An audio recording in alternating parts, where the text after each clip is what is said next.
majukan mau Purba lale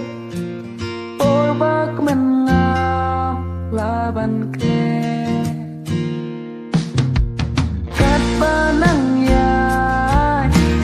Ismiki ya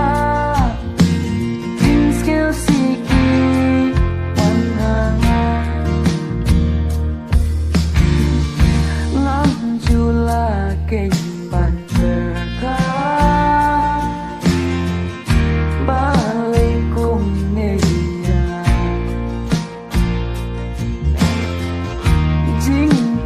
like you